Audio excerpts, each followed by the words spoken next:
Hey Lions Den, our Monday YouTube is going to be going over domestic violence. So I wanted to precursor the video with a definite trigger warning. I'm going to be going over different examples of domestic violence, the four types of domestic violence, how to get some help. So definitely a trigger warning, and we do not want anybody getting upset or triggered by this video. So please do not watch it if you are worried about it.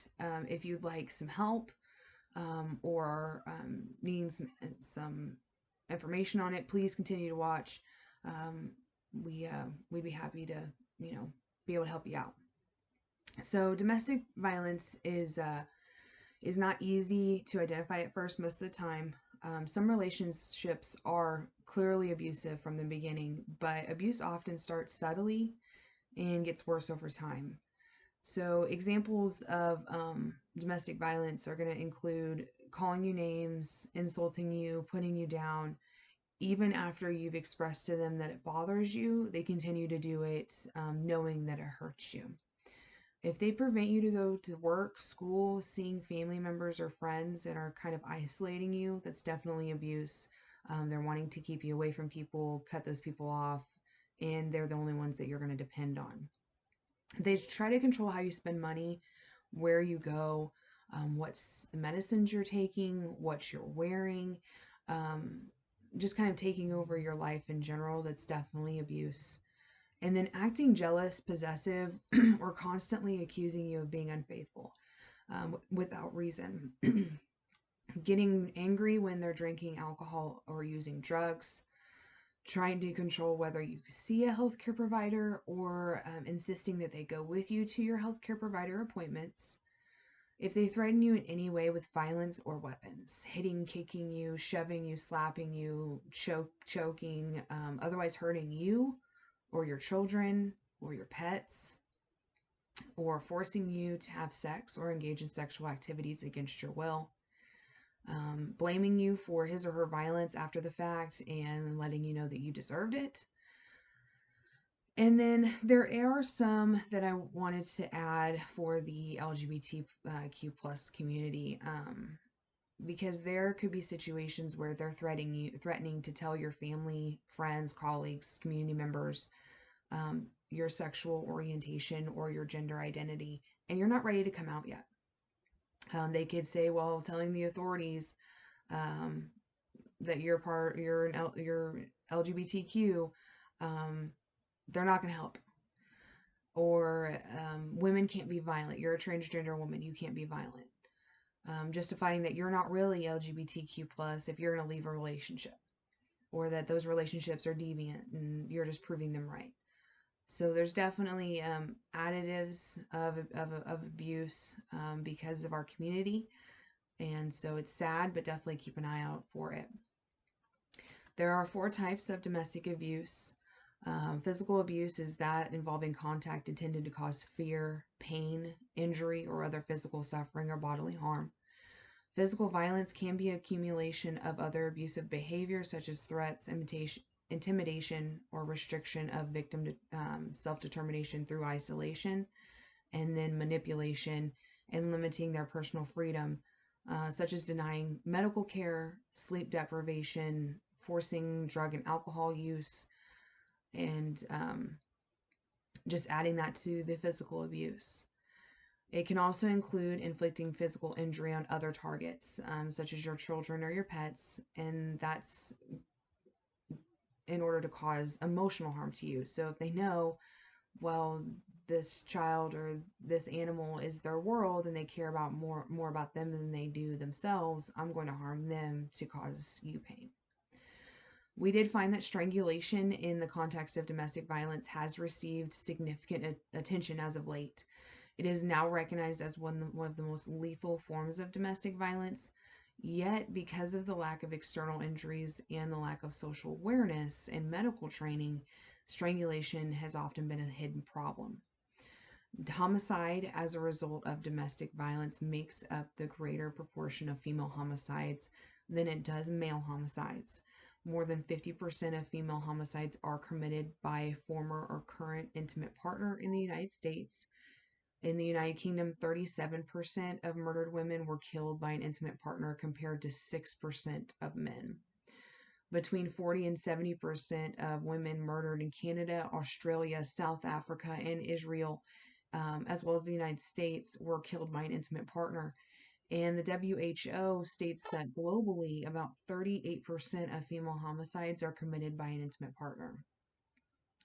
Sexual abuse is defined by the WHO as any sexual act, attempt to obtain a sexual act, unwanted sexual comments or advances, or acts of trafficking, or otherwise directed against the person's sexuality using coercion.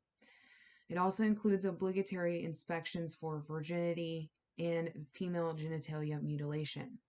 Aside from initiation of the sexual act through physical force, sexual abuse occurs if the person is verbally pressured into consenting, unable to understand the nature or condition of the act, unable to decline participation, or unable to communicate unwillingness to engage in the sexual act. Emotional abuse or psychological abuse is a pattern of behavior that threatens, intimidates, dehumanizes, or systematically undermines self-worth. Emotional abuse includes minimizing, threats, isolation, public humiliation, unrelenting criticism, constant personal devaluation, repeated stonewalling, and gaslighting. Stalking is also a common form of psychological intimidation and is most often perpetuated by a former or current intimate partner. Economic abuse, also called financial abuse, is a form of abuse when one intimate partner has control over the other's partner's access to economic resources. Marital assets are used as a means of control.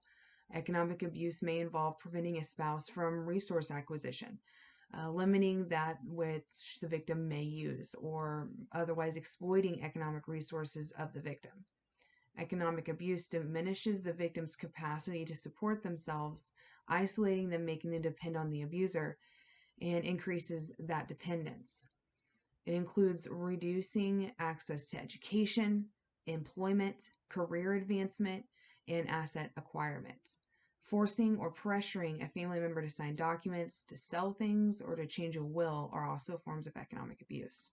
I want to talk about managing domestic violence. It could take place through medical services, law enforcement, counseling, and other forms of prevention or intervention. Participants in domestic violence could require medical treatment, such as an examination by a family physician or other primary care provider, or even the ER. Counseling is another means of managing the effects of domestic violence, and right away, the abusee may not be ready for that. They may not want to talk about it.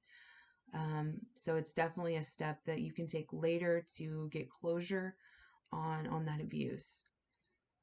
And it could include an assessment of the presence, the extent, and the types of abuse. So that way, that counseling can focus exactly on what you dealt with and how to deal with it currently. And that's why it may not be a good idea right away, because you're going to have to relive that in counseling, and you may not be ready yet.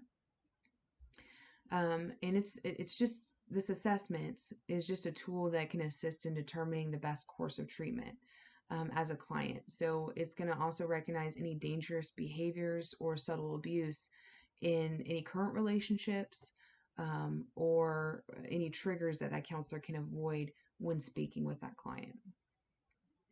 If you are looking to break the cycle for yourself or someone else, you need to figure out what the cycle is first. If you're wanting to break that cycle, we've got to find the cycle first. What usually happens is the abuser is going to threaten violence of some sort, whether any of the four above. I'm going to take money away from you. I'm going to hit you.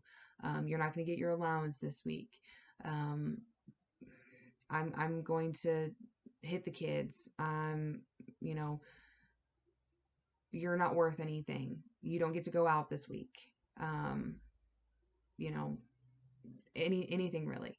Then the abuser strikes on that threat. They do that act, and then whether it be the next day, a few hours, in a week, the abuser is going to apologize. They're going to promise to change, and then they're going to offer you gifts or offer you, some it might not be materialistic, some sort of comfort to make you feel like it's okay. And that cycles continue to repeat itself. So you need to catch that cycle and recognize that pattern so that way you can get help breaking it. So, creating a safety plan is going to be your next step, and it can be super dangerous to leave an abuser. So, you definitely want to take precautions. Um, Call a women's shelter or a domestic violence hotline. Um, but make that call at a safe time when your abuser isn't around, from a friend's house, from a payphone. You're going to want to pack an emergency bag and hide it. Just a couple sets of extra clothes, some keys. Um, Leave that bag in a safe place and keep important personal papers in there, maybe a little bit of money, a list of your prescription medications or your extra prescriptions, just so you can take everything in a in a short notice time. And then you want to know before you go anywhere exactly where you're going and how you'll get there. You don't want any kinks in your plan. Then once you have gotten to where you are safe, you want to protect your location and limit your communication. So definitely use phones cautiously. If you've got a laptop or a computer with you, use it cautiously. If you've got a GPS device on your vehicle of any sort, you want to remove that. Frequently change passwords, whether it's to log into your email, your Facebook, your Instagram, whatever logins you've got, change those passwords frequently. And then you want to clear your viewing history as well so they can't track any IP addresses down. Now, we also wanted to kind of give you a list of where to seek help.